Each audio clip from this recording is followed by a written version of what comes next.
Time to look beyond the big cities for podcasting. From London, the latest from our daily newsletter at podnews.net.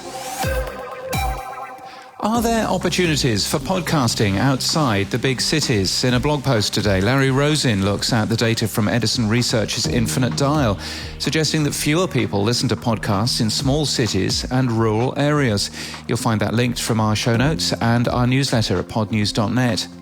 The Jordan B. Peterson podcast has done a deal with the Daily Wire. The company will manage sales and distribution for the controversial Top 50 podcast and offer premium content. Listened to any good television shows lately? The Columbian looks at podcasts that have morphed into TV shows.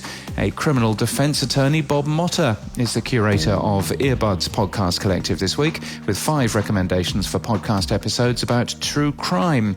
And Mashable covers the use by podcasters for reproductive rights activism. Mentioned in Pod News last Monday, the campaign now has its own website. And the Tech Stuff returns tomorrow after the US holiday. And in People News, Supriya Santhakumar has been hired by Indian podcast production company Idea Brew Studios as the company's Associate Vice President for Sales. Supriya joins from radio stations FM Tadka and Radio 1. And Ishani Dasgupta is also new at Idea Brew Studios as AVP of Growth and Strategy. She'd been with Geo Sarvan as their lead for podcast partnerships. And in podcast news, Novel's Call Me Mother has returned for a new season. Sean Fay talks with LGBTQ trailblazers who have something important, interesting, or enlightening to say about what it means to be queer in the world today.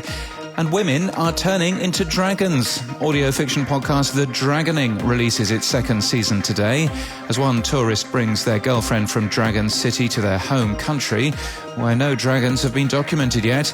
The show features actors from 3 continents and is produced by the Messenger Theatre Company of New York.